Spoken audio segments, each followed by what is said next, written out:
Lol. Tak, zónování. Jednoduchá, přitom složitá věc, je těžký to namástrovat. Není to dvakrát jednoduchý, je v jakýkoliv moba hře. Tak já vám to tady pozastavím někde a vysvětlím vám to. Tak, tady třeba. Tady je vidět, jak Garvel, jsou od kluků z Inside Games, a od českých kluků, mám to přímo z jejich zápasu, co hráli na SL proti nějakým Němcům. Tak, ještě vám vysvětlím tu situaci, co byla před tímhle. Byl tady gang, odsaď, Inside Games, kluci z Inside Games gangovali s Muradinem a s Tyrantkou. Nejsem si jistý, už se na to nepamatuju. A tady prostě gangovali, čekali si tady na Falstadovou chybu. Bylo to tak, že Falstad a Garvel s Valou si prostě freezeli vlny creepů, to vám taky vysvětlím, jak se dělá. Freezeli si je přímo tady na středu, aby je nemohl nikdo gangnout. Jelikož když moc pušne Vala, je easy pro gang zezadu od těch Němců. A z druhé strany, když by moc pušnul Falstad, tak přijdou kluci z Inside Games a jednoduše ho vyndají.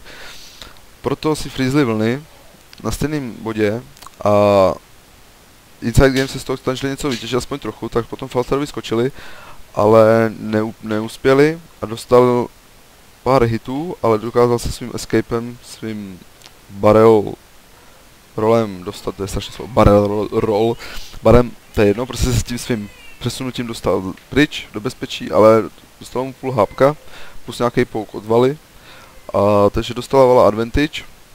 Já vám to ještě vrátím, že tady je důležitá jedna věc, kdy to Vala začala dělat, zoning. Jak si můžete všimnout, tak z Inside Games mají level advantage, protože sedějí na linkách, tři sedějí na svých linkách a dva lítají po mapě, sbírají piráty a tak. Gangujou, sbírají ty XP navíc a oni zvládají solo laneovat. A tady, v tomhle přepažení, tadyhle Vala zjišťuje, že má těsně od level víc může mít. Takže už začíná zónovat Falstada, který má míň a zónuje se tak, že ho prostě dostane od jejich creepů, takže ho prostě tlačí dozadu. A dělal to tady výborně Garvel, nebojí se toho a Falstad musí zákonitě, jak teďka dostala Vala level 5, už má lepší staty, je to level, není to tolik, ale už ty staty na tom early game pro ty carryčka, hlavně pro carryčka, nebo když máte prostě nějaký squishy heroes, tak tam to je znát, ty hity, prostě by se navzájem, Falstad by neměl šanci, když by to nezahrál dobře. A tady bude vidět už jak Vala tlačí, říká si jo, mám level up, on je nahitovaný, mám na to, jen si dám bacha na ten spely, co tady budou lítat, třeba právě teďka na to kladivo. Uhnul se a tlačí, on teďka nebude mu sbírat expy. Když si všimnete tady toho creepa, tak se na něj koukněte, nemá z něho expy. Jo, a ta Vala tady z toho dostane. Rozdíl. Už to lítá, už to je prostě, na jedné straně prostě ty expy odcházejí, nejsou tam. To je dost, když tady na všech linkách jsou.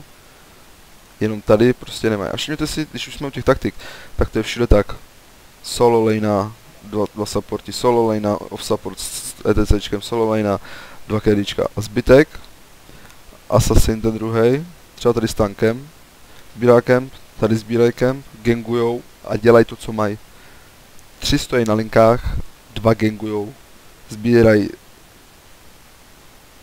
kempy a plní úkoly. Ty úkoly se pak doplňují, chodí pak všichni, to je jasný.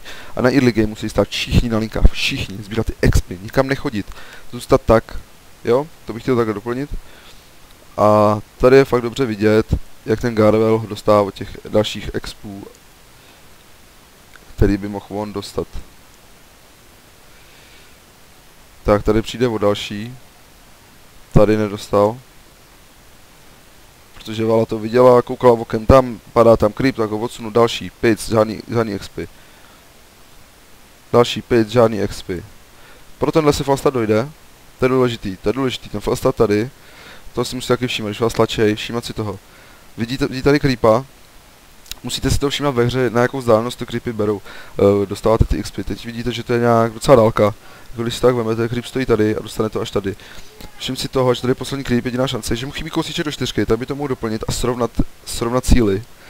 Tím, že ona nemá manu, on taky ne, on nemá hápka, ale Vala už cítí, že by mohl přijít gank nebo něco, protože už se sem jakoby blížej. Srovná level, teď právě tím jediným creepem, a jde zpátky, aby měl aspoň srovnaný level a může jít back. S tou valou už to vidí, říká si dobrý, tak já půjdu taky back, využiju toho, že jde on taky, doplníme se, ať jsme full. Jednoduchý, toto zónování, jo, prostě držet ho od expu.